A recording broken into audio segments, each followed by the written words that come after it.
Donc, bonjour, bienvenue au webinaire sur l'initiative Interreg Volunteer Youth qui a été lancée par la Commission européenne. Ce webinaire se tiendra en français et nous compterons sur la participation de Gianluca Comuniello qui travaille à la Commission européenne, à la DG Regio, particulièrement sur cette initiative, et Interreg Poctefa avec qui nous organisons ce webinaire conjointement.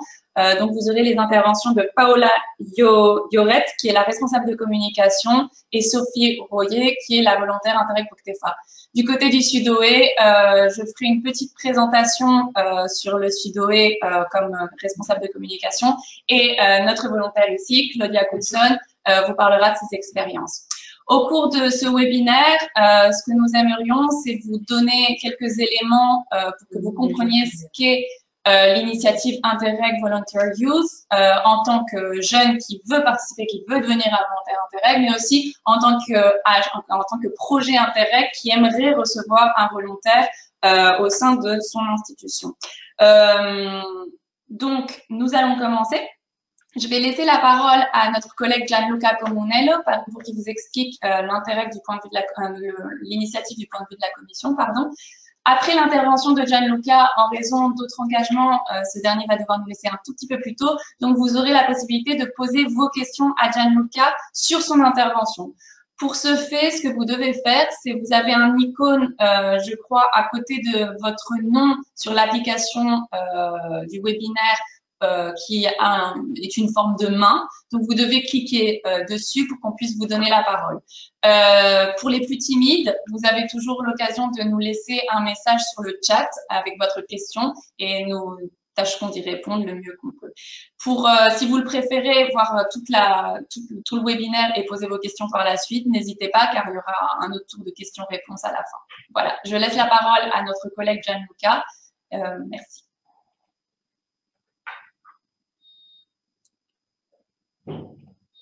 Nous avons quelques petits soucis techniques, apparemment. Alors, attendez, Non, ouais, voilà. Gianluca, je pense que votre micro est coupé. Ah. Excusez-nous. Voilà. Voilà. Bonjour. Voilà, on vous entend, Gianluca. Vous m'entendez? La question suivante, c'est vous pouvez me voyez aussi? Oui, voilà, on vous voit, c'est parfait. Merci. Merci. Alors, désolé pour ce technique, ça fait un peu gonzo journalisme, mais c'est comme ça. Apparemment, l'IT de la Commission est plutôt résistant à les applications web qui la Commission ne connaît pas. Donc, je fais ça de mon portable. On essaie de faire tout dans la façon la plus simple possible. Et si vous avez des questions, n'hésitez pas à demander. Mais aussi, si vous avez des questions dans les jours d'après, je suis là toujours disponible. Alors, vous m'entendez, oui? Oui, parfaitement. Alors, maintenant, je voudrais faire tout simplement une présentation très vite générale de l'initiative de Interreg Volunteers. Et ce que je vais faire, c'est expliquer un peu l'histoire. L'histoire commence avec le discours sur l'état de l'Union européenne prononcé par le président Juncker dans le mois de septembre 2016. Dans ce discours, le président a lancé l'idée de construire un corps de solidarité européenne. Et après ce discours, la Commission s'est mise au travail pour préparer une communication qui a été adoptée dans le mois de décembre 2016, qui a lancé l'initiative du corps de solidarité et des volontaires européens. Donc, à ce moment-là, tous les DG ont été interpellés pour voir s'ils avaient des initiatives qui pouvaient coller dans ce cadre-là. Et nous, comme DG Région, on s'occupe de la politique de cohésion et on s'occupe aussi spécialement des programmes Interreg. Donc, les programmes Interreg sont en soi-même des programmes de coopération. Donc, on s'est dit que c'était la meilleure façon de participer à l'initiative de solidarité. Et alors, on a nous-mêmes lancé l'initiative Interreg Volunteers Youth. Parce qu'on a pensé que dans les projets Interreg et dans les programmes Interreg, il y a la possibilité déjà, presque toujours, de travailler avec des personnes qui sont des deux côtés d'une frontière. Et donc, c'est quelque chose qui a déjà en soi-même une valeur ajoutée européenne très forte. Pour lancer l'initiative, on a initialement pensé à une phase pilote d'un an qui est maintenant prolongée pour un an et demi. Et on a mis sur cette initiative un budget de 1 million d'euros d'assistance technique que la Commission gère directement. On a individué la ABR, l'Association des régions frontalières, pour gérer cette initiative. Et on a visé avec cette initiative les trois volets des programmes Interreg, soit les volets transfrontaliers, les volets transnationaux et les volets interrégionaux.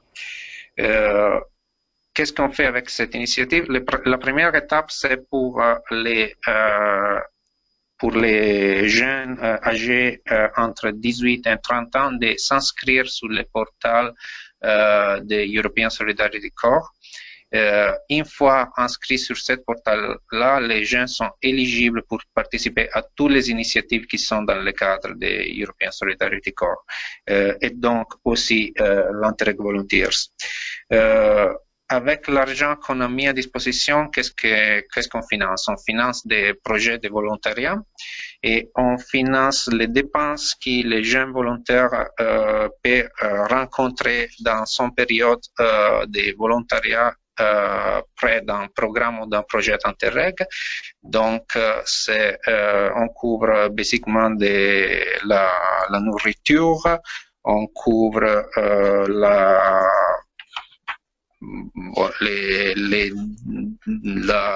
les premiers voyages sur les postes et les voyages de retour, et on couvre aussi les logements. On a pensé faire des volets différents dans l'initiative. Le premier volet s'appelle Interreg Reporter. Et ça, c'est vraiment focalisé sur la communication. Donc, le but, c'est d'utiliser l'expérience des gens qui participent pour parler des projets de coopération qui sont financés dans les programmes dans lesquels les volontaires sont postés. Et l'Interreg Reporter, c'est un jeune qui peut aller travailler soit dans l'autorité de gestion d'un programme Interreg, soit dans les secrétariats conjoints d'un programme Interreg. Le deuxième volet s'appelle Interreg Project Partner. Et ça, c'est pour avoir une expérience plus directe des projets qui sont mis en place. Donc, dans ces cas-là, les volontaires vont directement faire son expérience dans les organisations qui ont reçu un financement pour un projet Interreg et qui est un projet qui a un volet soit social, soit de solidarité, soit en termes généraux de coopération. Et donc, la période de minimum 2 mois, maximum 6 mois, qui peuvent être passés directement à travailler sur le projet. Maintenant, on est dans le 11e mois de l'initiative. On a déjà pas mal de volontaires qui sont déplacés parce que les données qu'on avait la semaine dernière, ça arrive à 89 volontaires qui sont déjà dans l'expérience. Et donc, on pense de prolonger cette action pilote, comme je disais avant, jusqu'à l'été 2018. Mais on est déjà sûr qu'on va faire une initiative de prolongation après l'été 2018 parce que l'intérêt est croissant et donc on pense que l'initiative peut être quelque chose qui donne une valeur ajoutée au programme Interreg. Après, je pense que c'est pas le moment pour la Commission vraiment de parler de l'initiative, mais la chose meilleure, c'est de faire parler les volontaires eux-mêmes de leur expérience, parce que je trouve que quand je rencontre quelques volontaires, ils font des expériences, ils font des activités qui nous, à Bruxelles, on avait jamais pensé et qui sont vraiment très positives et très importantes pour les programmes et les projets dans lesquels ils s'engagent. Donc, je suis content qu'après moi, il y a aussi des volontaires qui vont parler parce que ce sont leurs expériences qui sont vraiment les plus motivantes pour les personnes pour participer à l'initiative.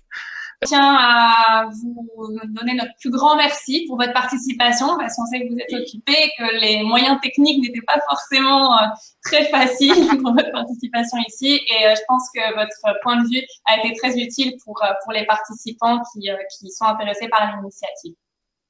Mais merci à vous. Comme je disais, je suis à disposition aussi pour des questions ultérieures après. Et la seule chose peut-être que je trouve c'est utile, je l'ai envoyé hier, c'est le lien de l'émission de France 3, qui hier a fait une émission sur des volontaires Interreg sur la frontière franco-allemande.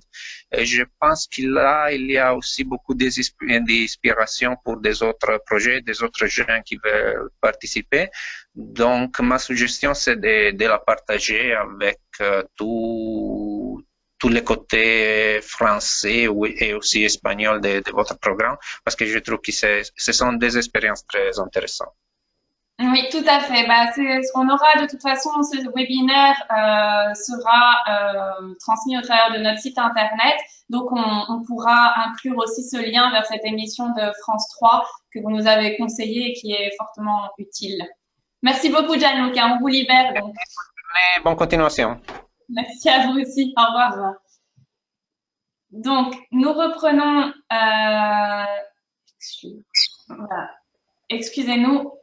On a quelques... voilà. Nous reprenons maintenant le webinaire. On va donner la parole aux organisateurs, à nos co-organisateurs de ce webinaire, à Paola Lloret, qui va vous présenter donc le programme Interreg POCTEFA. Paola, c'est à toi quand tu veux. Merci Andrea.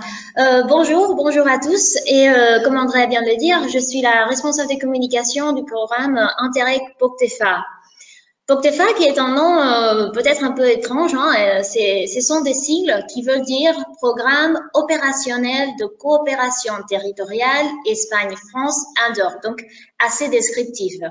Et comme son nom l'indique, le POCTEFA est formé par des territoires des 3 pays, donc l'Espagne, la France et bien évidemment Andorre aussi. Mais spécifiquement c'est conformé par des territoires qui sont en contact direct avec le Pyrénées. Donc, Nouvelle-Aquitaine et Occitanie-Pyrénées Pyrénées en France, l'Andorre et puis en Espagne par Euskadi, Navarra, Aragon et la Catalogne. POCTEFA appartient bien sûr au programme Interreg qui, comme Gianluca vient d'expliquer un petit peu, sont l'un des instruments de l'Union européenne pour soutenir la coopération transfrontalière et la coopération transnationale à travers le financement de projets. L'objectif des programmes Interreg, finalement, est d'aborder des défis communs et de trouver des solutions collectives dans des domaines si divers comme la santé ou l'éducation, l'innovation, le transport, etc. Interreg est l'un des objectifs de la politique de cohésion européenne pour la période qui va de 2014 et jusqu'à 2020 et c'est financé par le Fonds européen de développement régional, donc le Fonds FEDER, que peut-être certains d'entre vous que nous écoutez, vous savez déjà étudier ou vous êtes peut-être en train d'étudier. Et Interreg, pour cette période 2014-2020, a un budget de plus de 10 milliards d'euros qui se partagent parmi tout le programme. parmi lesquels sont bien sûr les Sudoé qui sont à nos côtés et nous, le POCTEFA. Mais POCTEFA et Sudoé sont un peu différents parce que Gianluca vient aussi de l'expliquer, mais je répète parce que peut-être que ça laissera les idées un peu plus claires. Interreg a 3 types de programmes. Le type A, qui est le transfrontalier, le type B, qui est le transnational, et un type C, qui est les interrégional. POCTEFA appartient au premier type, au type A, qui est le type transfrontalier, et qui est en fait le type le plus ancien, puisqu'il existe depuis les années 90.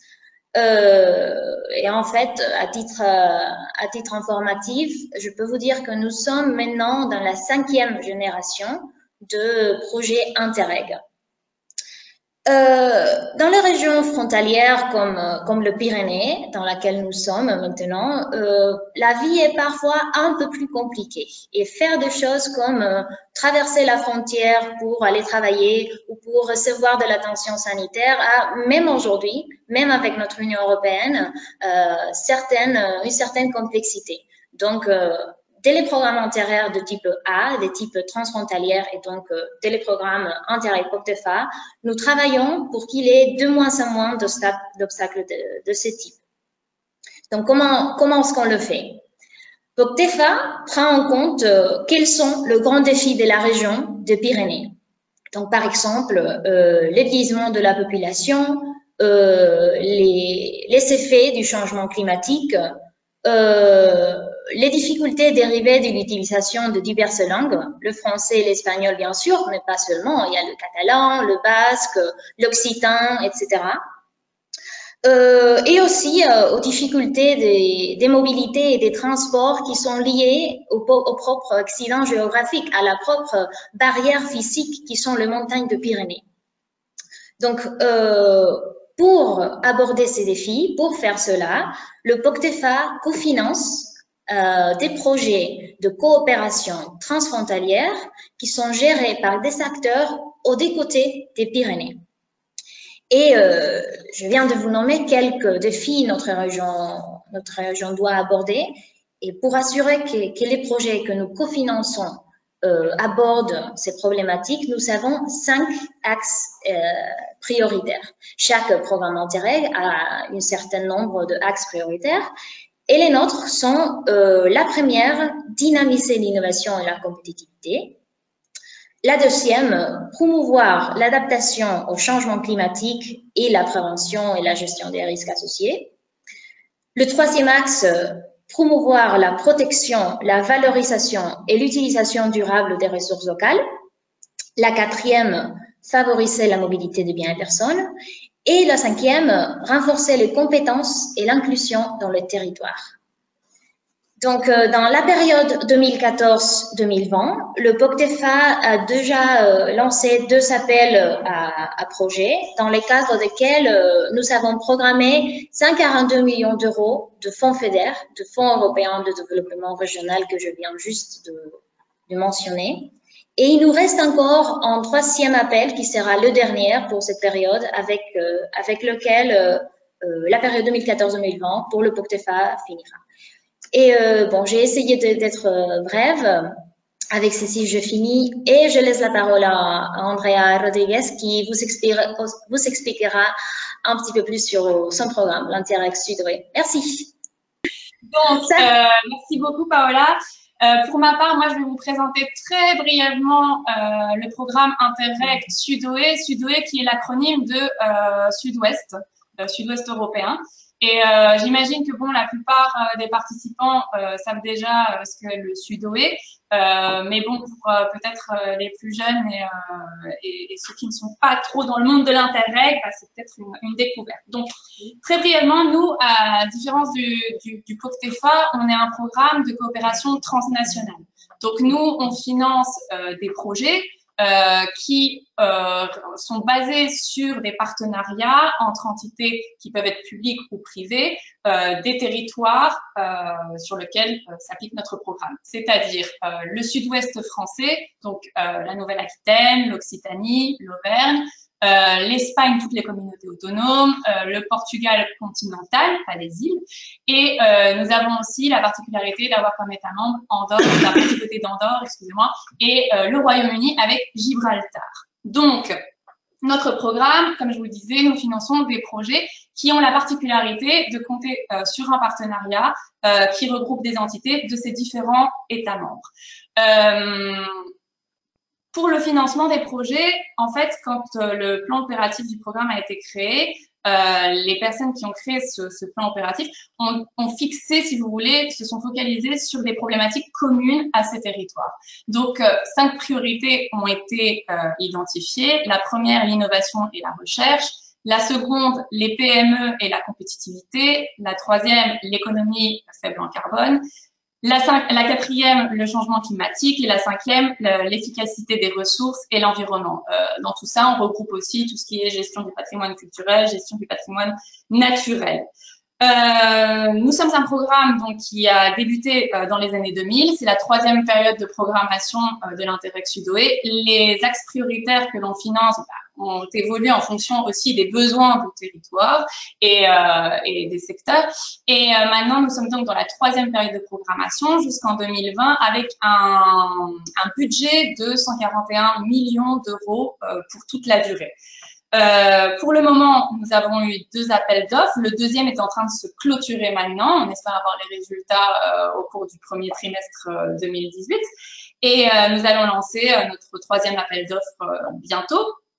Et donc, nous avons pour le moment, à l'heure actuelle, juste 36 projets qui ont été approuvés dans les différents axes, que vous pouvez voir sur notre site internet, bien entendu. Ça, c'est pour le programme. En vous parlant un peu du secrétariat, donc nous, on est un tout petit secrétariat. On est une dizaine de personnes. On a 4 responsables de projet, un responsable financier, une directrice, une assistante et une responsable de communication, en l'occurrence moi. Et maintenant, on a la chance d'avoir une volontaire, Claudia, qui nous facilite vraiment la vie, il faut le dire. Et donc, on gère tout ce programme depuis Santander, qui est une petite ville sur la côte atlantique au nord de l'Espagne, en Cantabrie. Et notre autorité de gestion est le gouvernement de la Cantabrie. Pourquoi nous avons demandé un volontaire? En fait, quand on nous a parlé de cette initiative, ça nous a semblé très intéressant parce que nous sommes maintenant en fait en train de développer notre stratégie de capitalisation. Donc, notre objectif, c'est de cette année vraiment marquer le coup en montrant un peu l'impact de nos projets, les résultats tangibles de nos projets sur le territoire, comment ils ont bénéficié de nos territoires et aussi certains secteurs d'activité. Et dans le cadre de cette stratégie de capitalisation, on s'est dit qu'on avait besoin d'un œil un peu nouveau, un peu frais, quelqu'un peut-être qui n'était pas de ce monde de l'Interreg à la base, pour nous donner quelques petits conseils pratiques pour nous aider un peu à faire que cette stratégie de capitalisation touche un plus vaste public. Et nous avons fait appel à Claudia. Donc, par ailleurs, on trouvait ça très intéressant de pouvoir donner l'opportunité à quelqu'un qui n'était pas du monde de l'Interreg de découvrir un peu l'Interreg, mais de découvrir le côté pratique, le côté projet, vraiment le côté du terrain qui parfois est un peu plus compliqué à transmettre aux citoyens. Et nous sommes aussi très intéressés par tout ce qui est le volontariat, la carte sociale européenne.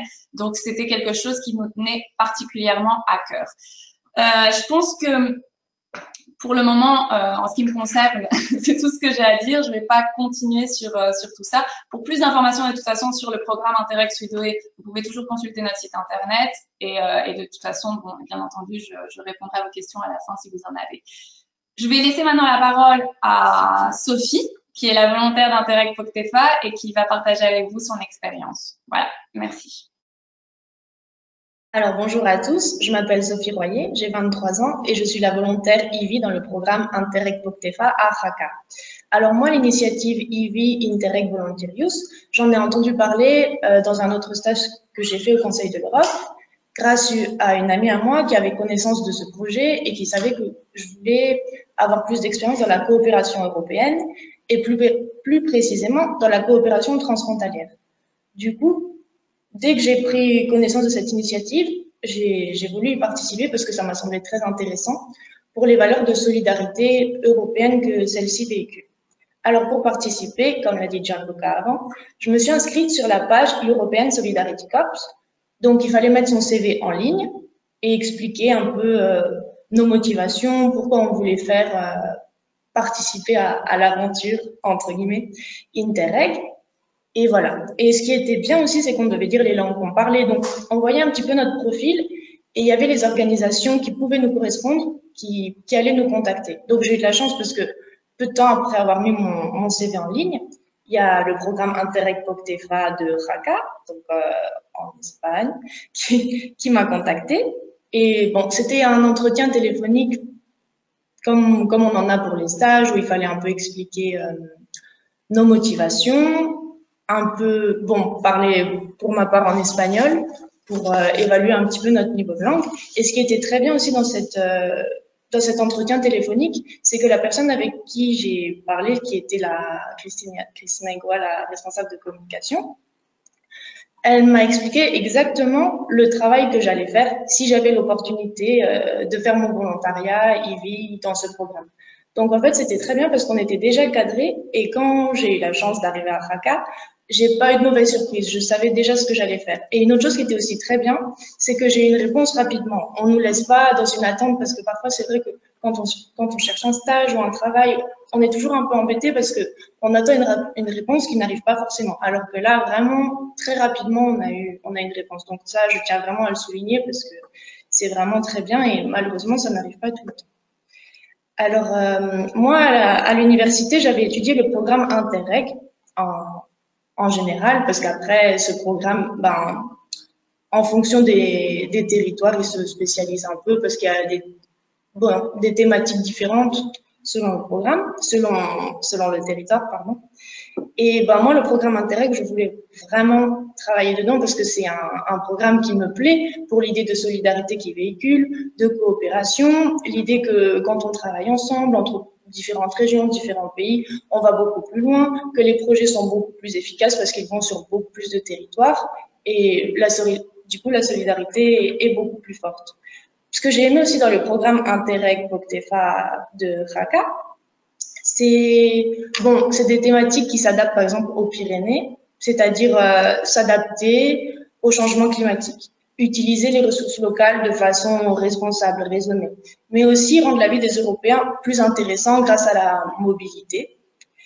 Et c'est des programmes, c'est des projets, on s'en rend pas forcément compte, mais qui nous aident dans notre vie au quotidien, tous les jours. Par exemple, je pense au projet Transfert Muga, qui a permis la création de l'Euskotren. Et bon, à titre personnel, moi, je l'ai utilisé, donc c'est vraiment des choses utiles, mais dont malheureusement, on ne se rend pas forcément compte, qui permet aux Européens de pouvoir se déplacer sur tout le territoire. Bon, l'Euskotren, c'est pour aller de la frontière française, d'Andaï à Saint-Sébastien.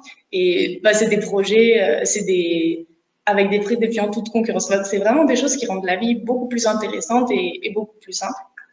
Donc voilà, moi, j'avais vraiment envie, comme je m'en sers dans ma vie de tous les jours, j'avais aussi envie de faire ça dans mon stage et dans ma vie professionnelle. Et bon, je voulais être dans un projet de coopération entre mon pays, la France, et l'Espagne. Et bon, dans ce cas-là, Andorre, parce que j'avais appris l'espagnol à l'école, tout simplement.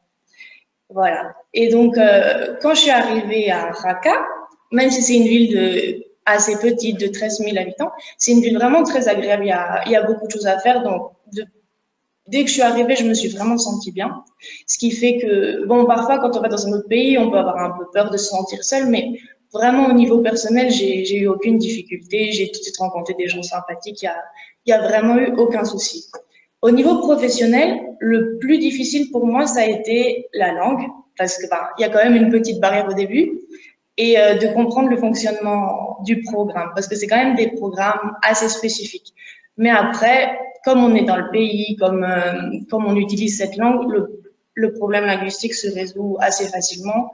Et pour ce qui est du projet, l'équipe était vraiment très patiente avec moi. Il y avait toujours quelqu'un pour m'expliquer. Et comme ce sont des entités où on est en coopération, il y a toujours des gens qui parlent notre langue. Donc, au final, c'est des petits problèmes, mais ça se solutionne vraiment très rapidement. Aussi, la chance que j'ai eue, c'est que j'ai pu travailler sur différents domaines pour voir un peu le cycle de vie d'un projet, bon, du point de vue du secrétariat Interreg POCTEFA.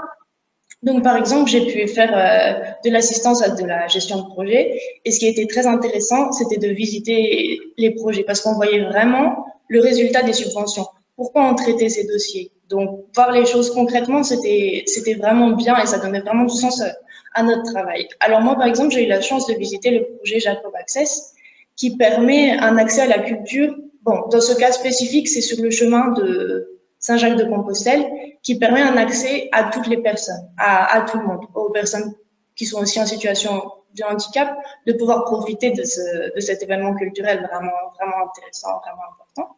J'ai aussi pu visiter un autre projet qui permet le tourisme transfrontalier. Donc là, ça rejoint vraiment l'idée d'Interreg, de partage, d'aller plus loin que les frontières, de faire des choses vraiment intéressantes et tous ensemble en fait. Donc voilà, moi j'ai pu faire ça. J'ai aussi fait de l'assistance à la gestion financière. Alors bon, dit comme ça peut faire un peu peur parce que moi-même avant, j'en avais jamais fait, mais c'était vraiment intéressant parce que c'est vraiment une partie très importante du projet.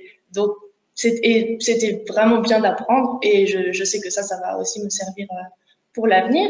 J'ai aussi fait de l'assistance à la communication. Par exemple, en traduisant des tweets, en traduisant des notes de presse, en donnant un peu mon avis, et ça, c'était vraiment bien. Voilà. Ensuite, j'ai fait un peu d'assistance administrative, et ça aussi, j'ai bien aimé.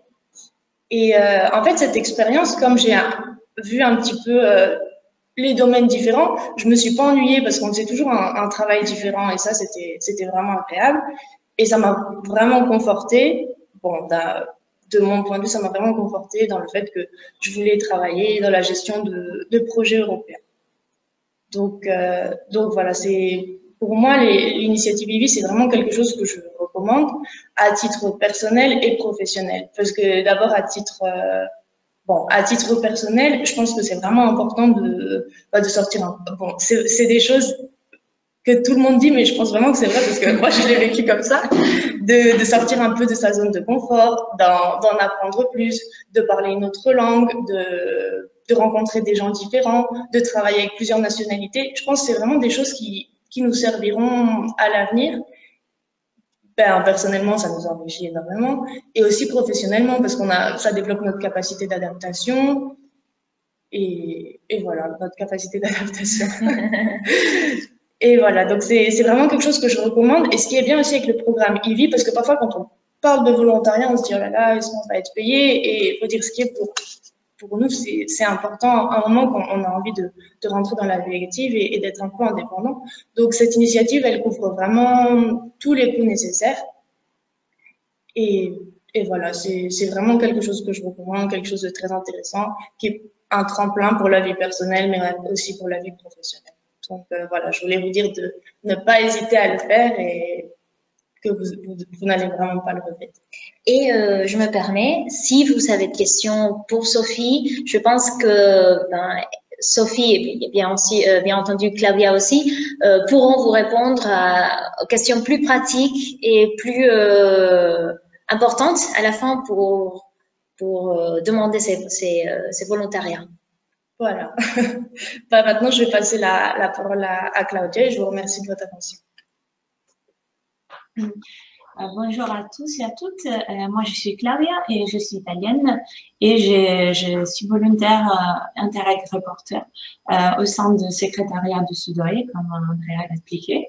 Donc, tout d'abord, je vais juste expliquer un petit peu sur mon intérêt parce que j'ai postulé pour cette initiative. Ça fait quelques mois. En fait, j'étais à Bruxelles et j'ai découvert l'initiative parce que je suivais un peu tout ce qui est le corps européen de solidarité. Et dans cette initiative, il y avait tout à fait ce volet sur l'initiative Interreg.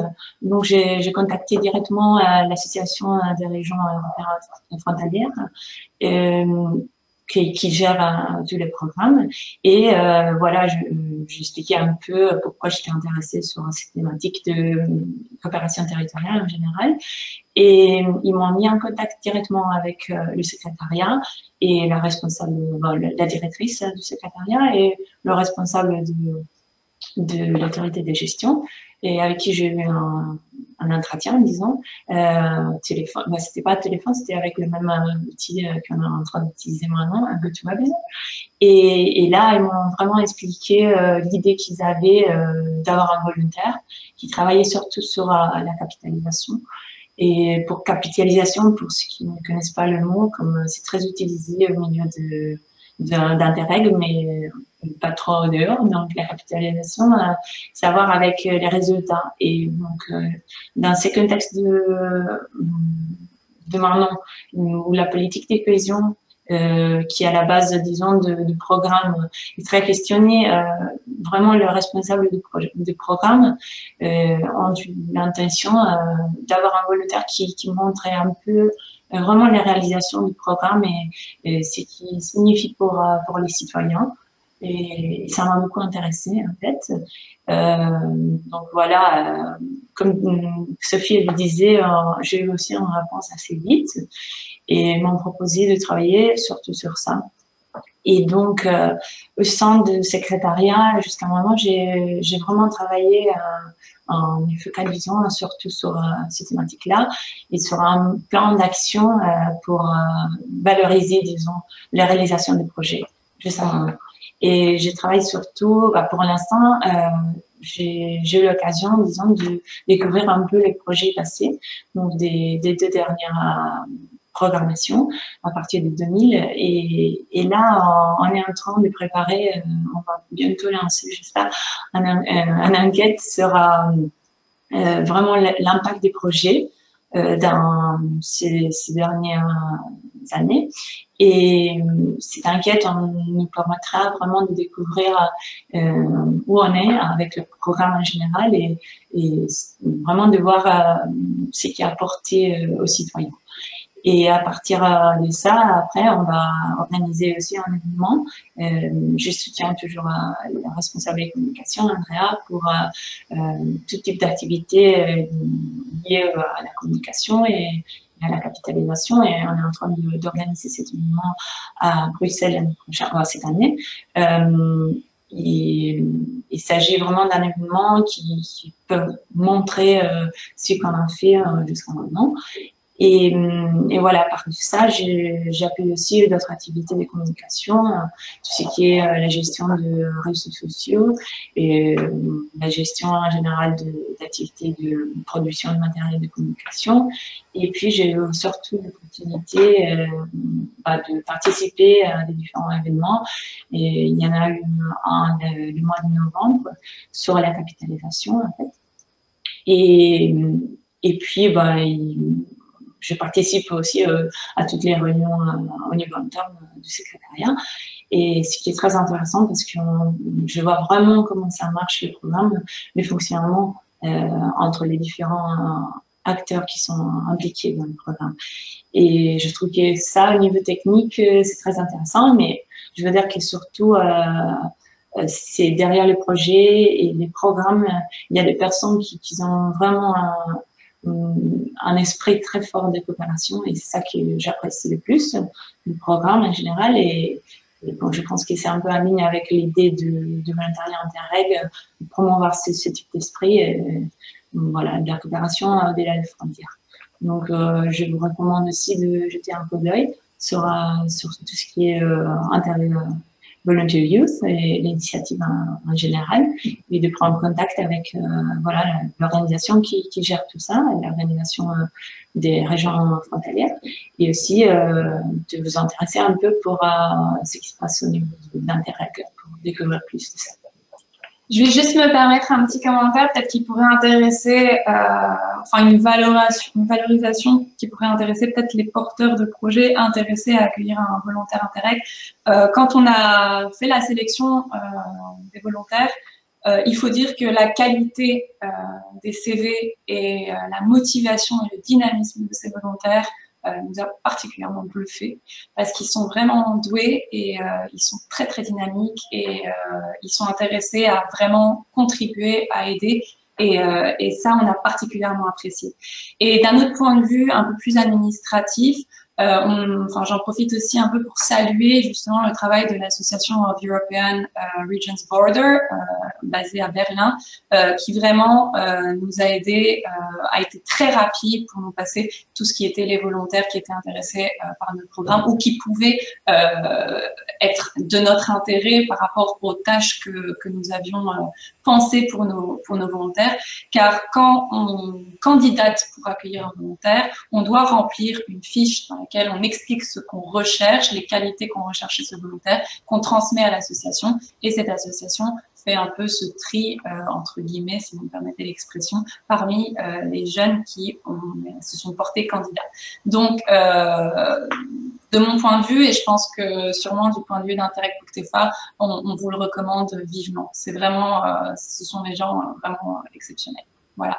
Je ne sais pas si nos collègues du POCTEFA veulent dire quelque chose d'autre. Non, je pense que c'est... Ah, vous m'écoutez bien? Oui, on t'écoute. On va juste... Voilà. Non, je disais que non, en effet, cette ponctualisation que tu viens de faire est assez importante parce que dès les secrétariats conjoints, ils nous ont beaucoup facilité la gestion d'avoir un volontaire IVI. Donc, c'est vraiment commode, utile et tu l'as expliqué aussi au principe. Avoir quelqu'un qui vient avec des nouvelles idées, de l'air frais, c'est très enrichissant et nous le recommandons pour d'autres secrétariats Interreg, mais aussi pour le bénéficiaire de projet. Et je voulais ajouter une chose, c'est que je pense que, bon, toujours avec la problématique de la langue et d'un point de vue du volontaire, c'est qu'il ne faut pas avoir peur parce que je pense que les personnes qui vont accueillir un volontaire auront toujours conscience qu'il peut y avoir des difficultés, mais comme tu l'as dit, avec de nouvelles idées et ce genre de choses, on a d'autres choses à apporter si parfois on a des petites difficultés. Donc voilà, c'est vraiment le fait de ne pas avoir peur de ce qui peut arriver parce qu'en général, les organisations qui accueillent des gens qui viennent de l'étranger sont très ouverts, très patients. Donc voilà, je voulais juste insister là-dessus.